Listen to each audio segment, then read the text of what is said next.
Hey everybody, happy Thanksgiving, and what's going on? It is Dunbar Snack Bar. A few years ago, I ended up playing every single Thanksgiving game, and I decided let's go ahead and do that again this year. So if it is Thanksgiving when you are watching this, again, happy Thanksgiving. Hopefully you eat lots of turkey, mashed potatoes and gravy, green bean casserole, pumpkin pie, and all that other ridiculously good stuff. And it is not Thanksgiving when I'm doing this recording, but I cannot wait for it to be Thanksgiving. That just sounds so good right now, and I am so hungry. But anyway, let's get to this game. All right, so what I did prior to this is I ended up just doing a coin flip. And no, I didn't really flip a coin. I just went on the internet, and it told me heads or tails. And so I am playing as the Vikings. Man, what a great screen. Oh my gosh, that dude came out of nowhere. At least he missed me. Touchdown. So, wow, what a great first couple plays here for Minnesota. Usually I don't run the wide receiver screen, but I'm like, you know what? Hey, let's go with it. Nothing on the line. This is not like the series that I do where I have to win every single game, since it's a series where I win the Super Bowl as every single NFL team. But, man, I'm going to have to remember that and kind of keep that going here. If the screen continues to work pretty well, I might run that against Detroit until they end up stopping me.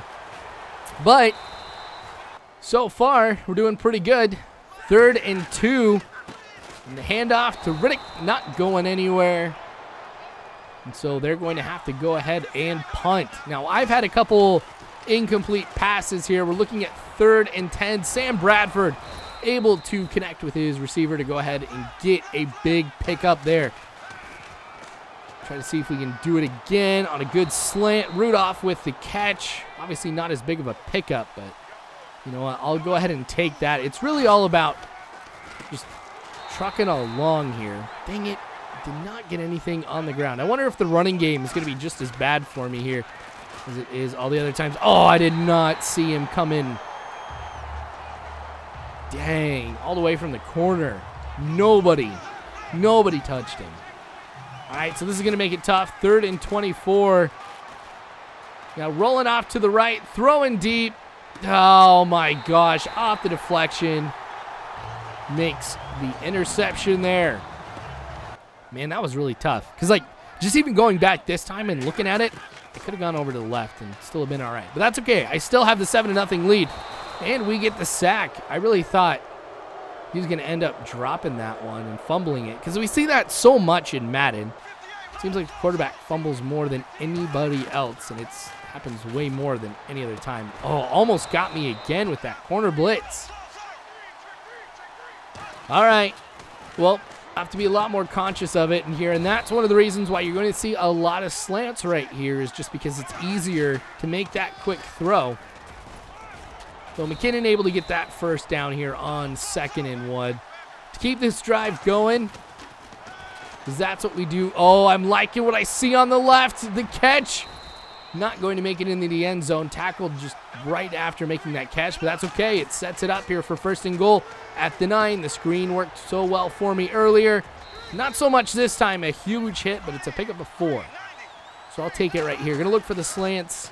Nice. Looks promising. And I get the touchdown there. Now, I don't know if it's just me, but I love going with the slants. Like, I remember way back in the days when I first started playing Madden, like, you could go ahead and, like, create a player, and then your ratings were dependent specifically on how well you did in, like, all of these drills for your player. And so I would, there we go. That's what I was talking about, those fumbles. But, yeah, so, like, when I would go ahead and make a quarterback to do accuracy rating, like, you would go through this drill where there would be, like, all these rings set up around the field, and then you would just have to throw to a receiver through those rings. If you got it through the ring, you got like a point that went to your score, whatever, at the end. But like, I just did that so much. Like, whenever I do the slants, it's just like it's just like riding a bike. So easy for me to make those type of connections. So I'll keep going with it. I mean, it works. Ooh, deep pass. Nice. Not going to get anything out of that. Secondary doing a pretty good job here today. 3rd and 9 for Stafford. He's going to have to throw that one away. And somebody coming at him pretty quick. Okay, here we go. 3rd and 8. Quick throw, but that's exactly where I needed to go. That was the only receiver that I saw that was open. Got me the first down, too.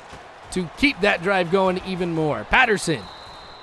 Nice first down there. Look at that. 12 for 15. Haven't had too many missed throws. Getting some time. Like what I see there. Oh, misses me. So another touchdown. We are connecting pretty well on those deep passes. Sam Bradford doing a pretty good job getting the ball where it needs to be in those types of situations. I mean, one of the things that I do whenever I'm playing the game is as soon as I hike the ball, I take a look at what the safeties are doing. And you can kind of tell even before the play if, like right here, they're back pretty far for me, so I'm expecting a pass.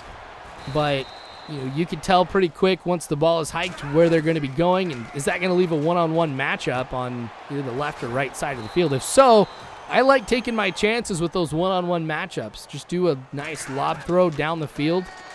A lot of times you'll connect and get those big yardage throws. Minute 21 left to go here in this half. 2nd and 8 here for the Detroit Lions. Oh, sacked from behind. It's a second sack for him today. 3rd and 16 now. Clock still continues to go. Looks like they just might be trying to run the clock out here for the half. So I'll go ahead and let them do that. I mean, I get the ball back pretty quick and I just run the ball myself, but 21-0 is the score as we go into the locker room, and this is probably hands down one of the best games that I have had here, at least the first half that I have had in quite a while. Now the question is, what will happen in the second half? I mean, we all know Madden likes their rubber banding, where a team in the third quarter tends to be ridiculously good, and it's nearly impossible to do anything until they make the score close again. Well, at least I get a false start there that's going to set him back just a little bit more. 1st and 15. Tate's in motion on the right. Oh, man.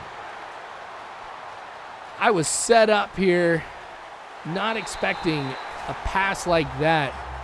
It's kind of going with a blitz, but they took advantage of what I was throwing at them.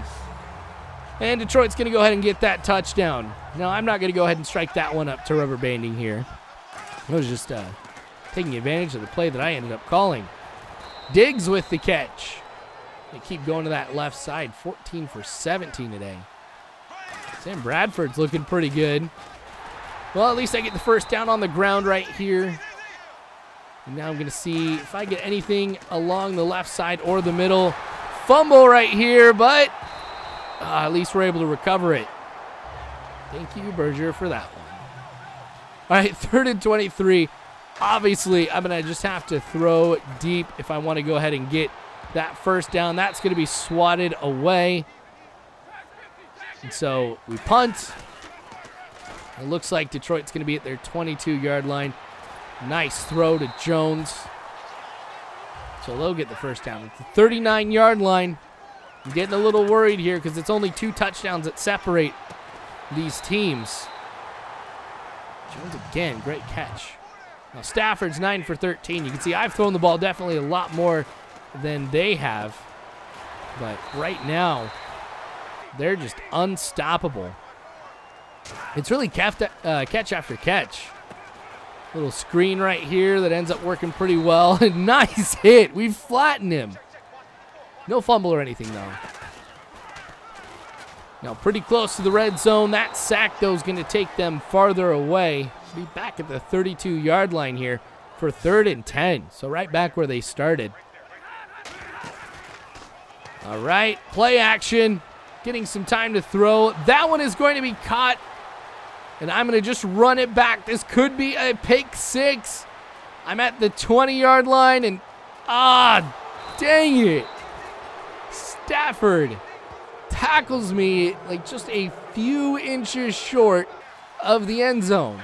All it was just delaying the inevitable here is I just go ahead and give it to my fullback, run right on in, and get that touchdown. So that changed the momentum in my favor here, is now I am up by 21 points. We've got this. 1:54 left to go in the third quarter. Riddick trying to go right. We'll go ahead and tackle him behind the line of scrimmage. Look at that, 6 rushes for a total of 7 yards. This is the type of rush defense that I excel at. Now, frankly, my line has done a really good job today here. Well, making sure that we provide some openings so that way the linebackers who are blitzing have got good shots at Stafford or have gotten past the linemen that are blocking for him too. Oh my gosh. That was just right through the eye of the needle, basically. 3 defenders all coming in on that ball. Still able to make the catch, though. Riddick around the left side. Great block. So Smith's not going to be able to get to him, and it is another touchdown for Detroit. These big plays, they're getting me. I don't even think, I can't remember if I called a blitz on that one or not.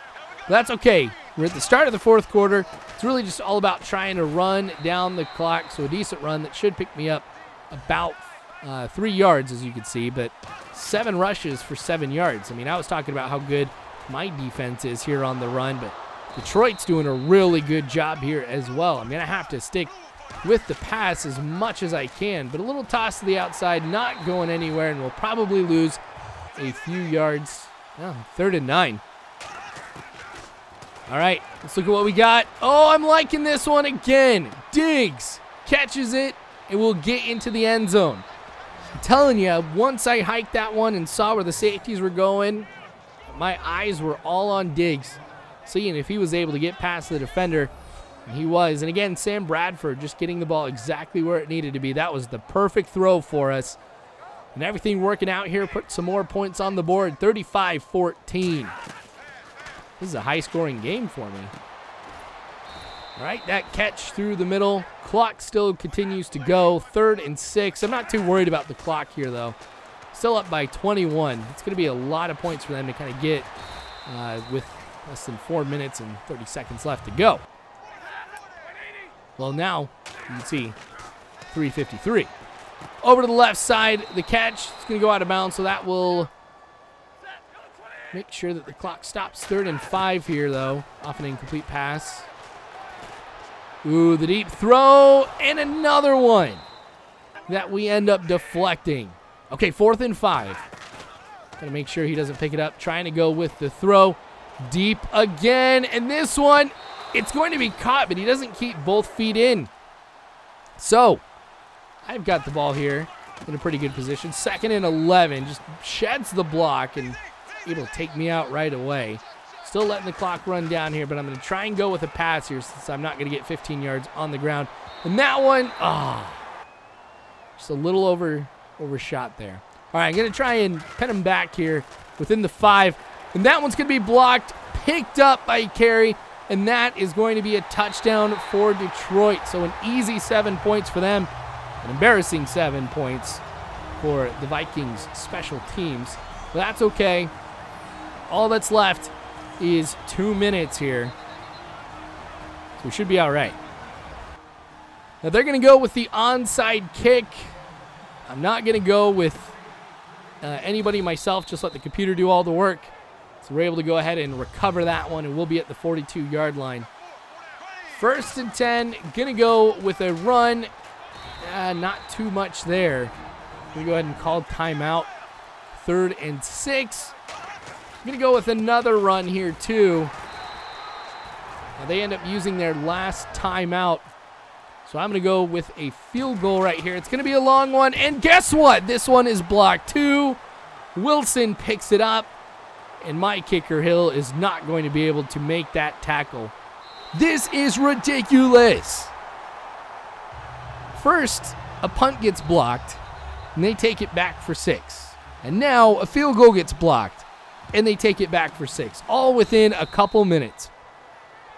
Man, this never happens. I'm wondering if it's just way too many block kicks, block field goals in this game. I knew it was like one of the features that they wanted to add, but is it happening too much? I don't know. Anyway, 2nd and 14.